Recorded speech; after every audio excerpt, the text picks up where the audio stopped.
Om Swastiastu.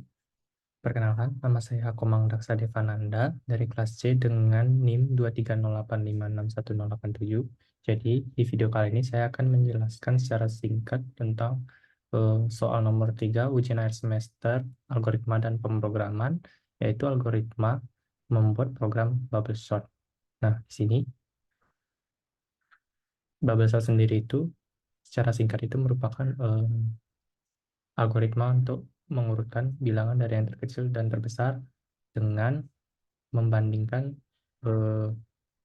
suku pertama dari array yang dipasangkan dengan suku-suku yang ada di belakangnya. Nah, saya akan tutup dulu.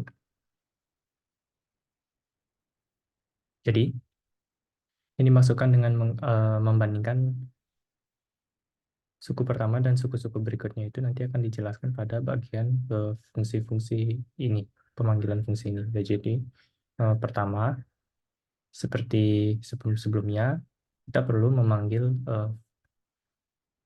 perpustakaan pustaka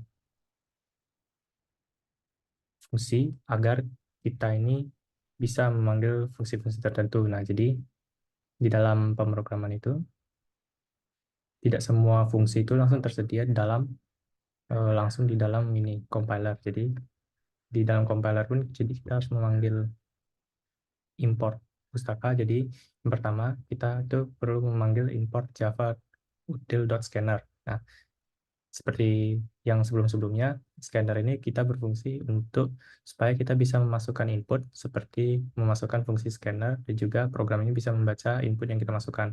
Nah, lalu yang kedua di sini itu adalah terdapat tambahan untuk import.java.util.array. Nah, jadi Java util array ini merupakan pustaka supaya kita bisa memasukkan tipe data baru. Yang dimaksudkan dengan tipe data terbaru di sini itu adalah array. Nah, jadi array itu untuk yang tidak tahu, array itu merupakan dia itu semacam himpunan. Jadi kita bisa memasukkan beberapa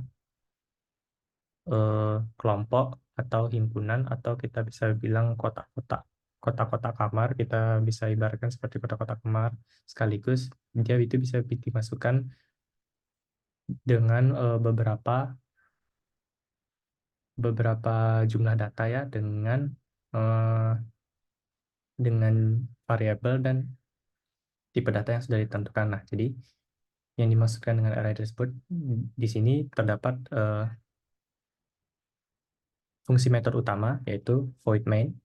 Jadi sebelum itu kita deklarasikan terlebih dahulu nama kelas atau nama file yang akan kita pakai untuk pemrograman, yaitu kita namakan kelas ini bubble sort. Nah, jadi di dalam metode main ini kita deklarasikan terlebih dahulu variabel apa yang akan kita gunakan dalam program ini. Jadi kita di sini menggunakan integer, kurung kotak untuk ini merupakan jenis array, lalu array tersebut kita inisialisasikan dengan number. Numbers ini untuk nama inisialisasi array. Nah, di sini kita juga inisialisasikan dengan integer jumlah. Kemudian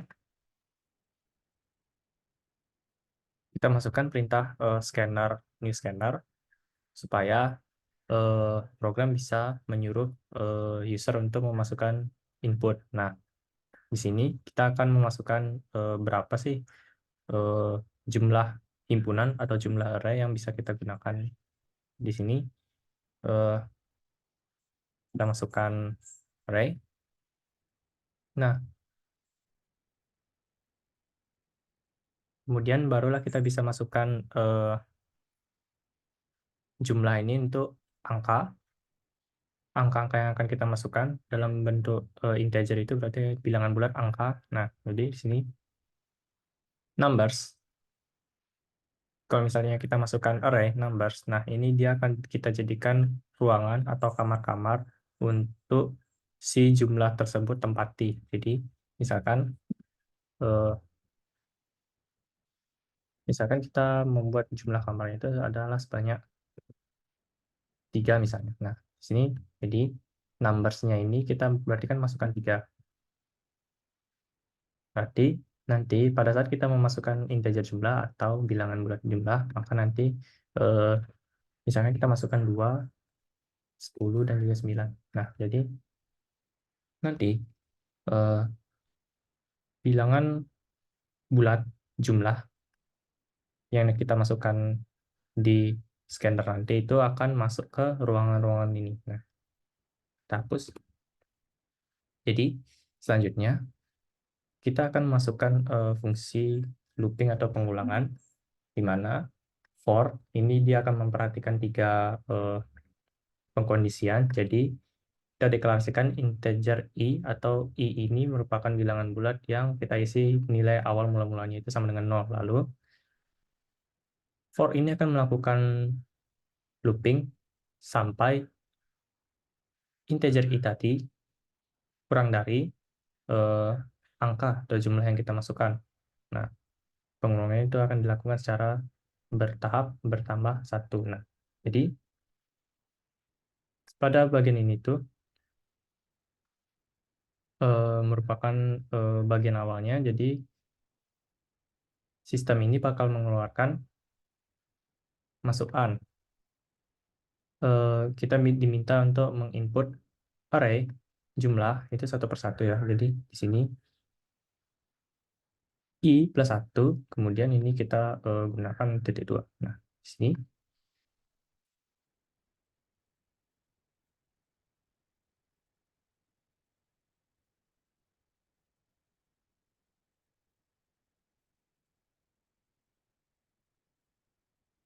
kemudian setelah di titik 2-nya ini akan diisi dengan numbers i. Nah, maksudnya dari numbers i itu adalah eh, nanti setelah di kotak-kotakan yang tadi saya tulis itu array, nanti dia akan dimasukkan ke setelah titik 2-nya ini. Nah, jadi seperti itu kurang lebih fungsi utama untuk kita memasukkan input awal.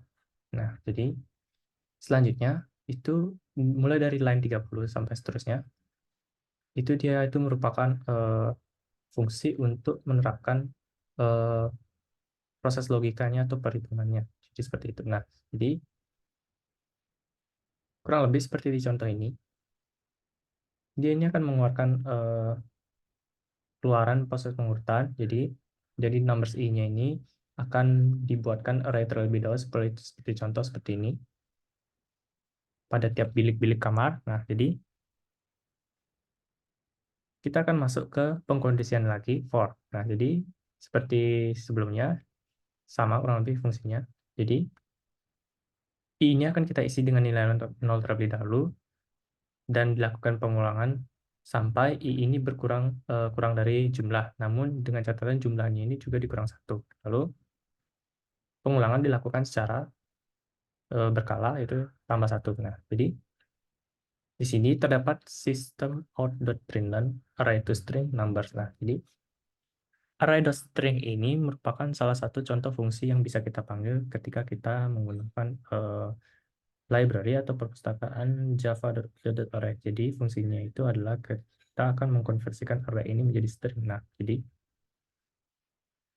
karena tadi pada awalnya kita ini memasukkan array dengan tipe data integer, maka dia itu tidak bisa dikeluarkan dengan output tipe data string ya. Jadi integer itu pada eh, memang dasarnya itu integer itu memang digunakan untuk sistem pengoperasian seperti penjumlahan perkalian, pengurangan, pembagian, ya pokoknya ini matematika. Jadi dia itu tidak bisa dikeluarkan untuk mengeluarkan kalimat. Jadi makanya kita di sini itu akan menggunakan perintah array to string numbers. Nah, jadi maksudnya numbers. Nah, numbers itu integernya kan kita konversikan jadi string. Lalu dia akan mengecek kondisi lagi. Jadi di sini kita akan deklarasikan variabel temporary, yaitu variabel j dengan tipe data integer. Ketika j ini kita isi dengan nilai i tadi sebelumnya, kita tambahkan dengan 1, lalu j ini sudah ditukar dengan variabel i tambah 1, dia ini akan dilakukan terus perulangan sampai dia ini besarnya kurang dari jumlah jumlah yang tadi dimaksudkan, maksudnya di sini angka tadi. Jadi disinilah proses untuk membandingkannya itu dimulai dari sini ya. Jadi J ini dinyatakan kurang dari jumlah, lalu J ini ditambah satu. Ditambah satu maksudnya karena ini dia udah diubah jadi string, dia itu akan maju terus-terus ke berikutnya, ke suku-suku berikutnya. Dan jadi di sini dia ini akan mulai menghitung dari paling kiri, karena ini dia sifatnya C++ jumlah. Nah, jadi dia ini akan membandingkan segmen pertama, maksudnya dari paling kiri, dari suku pertama. Nah, di sini dia akan mengeluarkan uh, semacam pertanyaan atau semacam pernyataan. Nah, apakah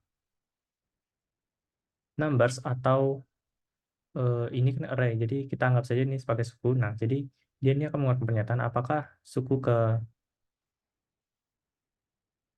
I ini dia itu lebih besar daripada suku ke J. Nah, jadi maksudnya ke suku ke J itu kan tadi J itu kan sama dengan I plus 1. Jadi dia ini J ini sudah pasti suku yang lebih di depan daripada I setelah I. Jadi apakah suku pertama ini lebih besar daripada suku setelah I ini? Nah, disinilah kondisi untuk pertukarannya itu dilogikakan di sini. Nah, jadi jika I ini lebih besar dari J, jika iya, maka dia akan keluarkan tukar. Ya, tukar. Dan kita akan buatkan 3 buah semacam sama untuk variabel penukar, variabel untuk saling bertukar supaya hasil yang kita keluarkan itu sesuai. Nah, jadi kita buatkan dia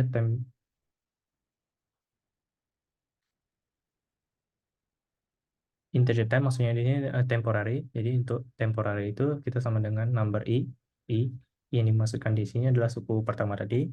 Nah, suku pertama ini nanti akan ditukar dengan suku J ini atau I plus 1, lalu I plus 1 atau J ini akan kita tukar kembali dengan temporary. Nah, jadi kita akan keluarkan dia menjadi, kita tukar jadi paling depan ya. Jadi I plus 1, lalu setelah proses ini dilakukan sekian sampai tidak ada bilangan I yang lebih besar daripada bilangan J, maka kita ini akan program ini akan selesai dengan mengeluarkan output ini, mengeluarkan numbers ini satu persatu. Jadi seperti contoh, misalkan saya memasukkan jumlah array 5 dan juga bilangan-bilangan seperti ini. Lalu proses pengurutannya akan terlihat seperti ini. Nah, di sini dia akan membandingkan, anggap saja ini 10 ini sebagai I, akan dibaca sebagai I, dan 31 ini akan dibaca sebagai J oleh sistem. Nah, jadi dia akan membandingkan satu persatu antara I dan J,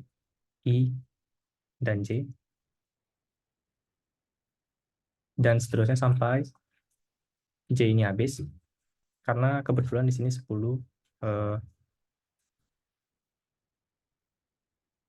merupakan bilangan terkecil dari kiri, maka posisinya tidak tukar. Nah, maka dia akan maju satu segmen selanjutnya. Jadi, dia akan memulai menghitung di 31. Nah, karena di sini 31 lebih besar dari 29, maka posisi antara 31 dan 29 ini akan ditukar. Jadi, kita ambil contoh.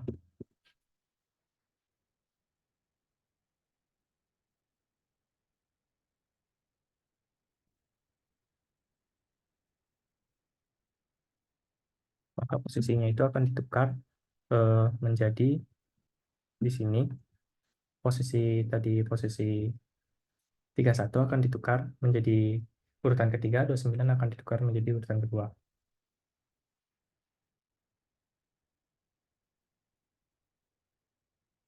Namun, dia ini nggak bakal langsung membandingkan lagi dengan yang suku ketiga, maka dia akan langsung bandingkan lagi dengan, dia akan lanjut ke suku keempat. Nah, lalu jika iya, maka dia akan menukar kembali antara suku kedua dan suku keempatnya ini.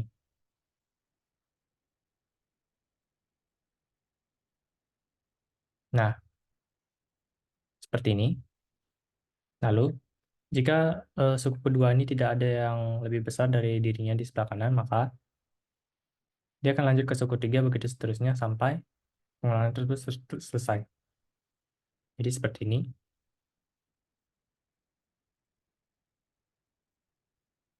Baik, eh, saya rasa penjelasan untuk nomor 3 ujian akhir semester sistem digital cukup sampai di sini. Sekian dari saya.